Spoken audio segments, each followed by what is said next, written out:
Good evening and welcome to News Channel 8. I'm Jerome Aegean, and here's some of the top stories we have for you tonight. A double homicide on St. Croix. Can the jobs of 600 government workers be saved? And the Manor School graduates. These stories and more are up next on News Channel 8.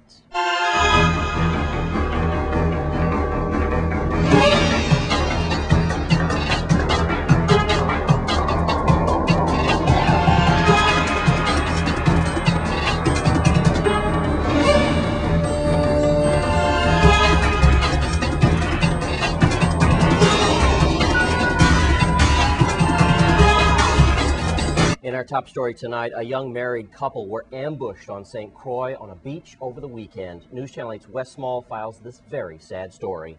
Thanks a lot, Jerome. It was really a task for the crew to get out here, I have to tell you. But we are in the area of Turquoise Bay, across the street from Harbor View Apartments, where we had a double homicide over the Father's Day weekend. Now, here's the victims, 22-year-old Rossin Joni Williams and his 18-year-old wife, Anne Maria Remy Williams, a very young couple that were married. Rossin Johnny Williams and his wife, we believe, came through this area. And as the cameraman takes you through their last paths here, we believe that they were set up. They were ambushed. I'll get to that in a second. There's the area you see there where the sandbar kind of comes out in between these two big flat rocks.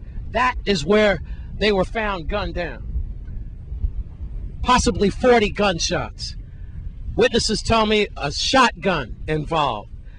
AK-47, 9mm. We believe this young couple was running for their lives. They had nowhere to go. They possibly had gunshots coming from where I am, from in the bushes. There's a lot of shortcuts in there, and even ahead of them. So they tried to make it. Now, also, there was a gun found near the couple. Right now, they're doing ballistics. Was that Rossin Johnny Williams' gun? We don't know. Right now, let's go to Melody Rames, VIPD spokesperson, and then I'll tell you more tidbits of what I've learned. Criminal Investigation Bureau detectives on St. Croix are investigating the shooting death of a married couple that occurred on Saturday, June 18th at about 12:30 p.m. on a North Shore beach. The couple was found in shallow water and appeared to have multiple gunshot wounds about their bodies. According to St. Croix Police Chief Christopher Howell, at about 12:30 p.m., a call came into 911 emergency communications of shots fired in the area of the Harbor View Apartments near the North Shore Road. Police spoke to several residents and canvassed the neighboring area. The bodies were discovered about 1 hour later as police canvassed the beach area about 2,000 feet west of the apartment complex. A firearm was found in the vicinity of the bodies, as well as numerous shell casings, which were collected and will be tested by forensic technicians. Chief Howell confirmed that the victims are St. Croix residents.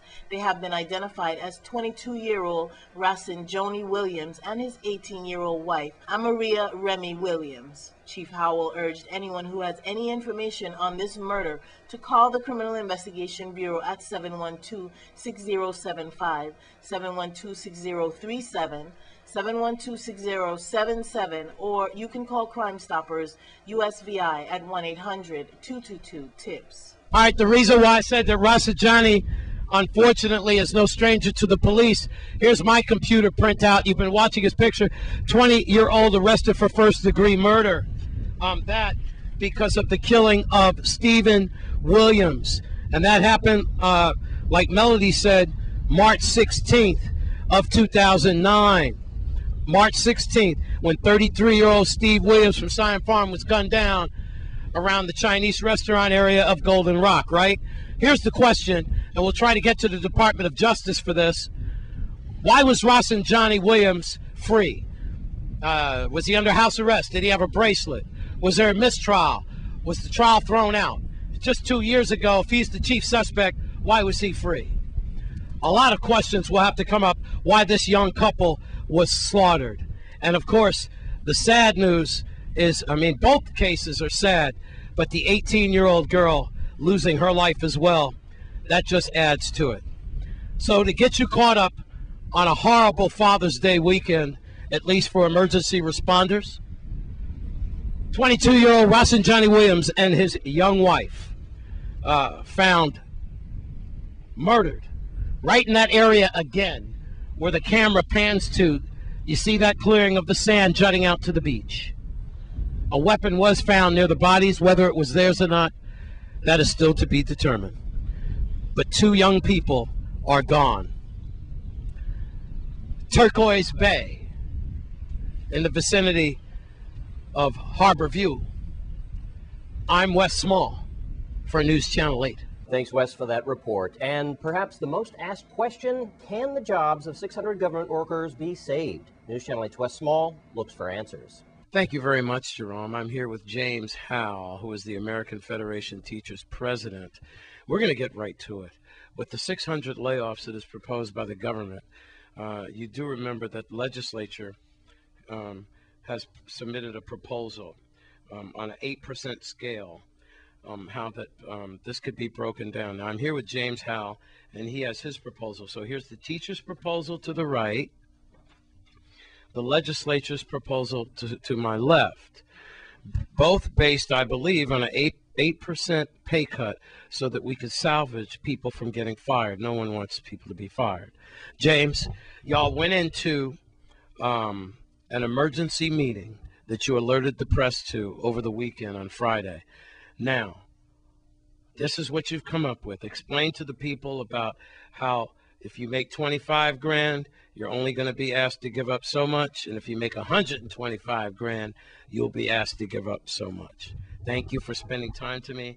I know that a lot of math is involved, but can we save people's jobs or not? Yes, we can save people's jobs.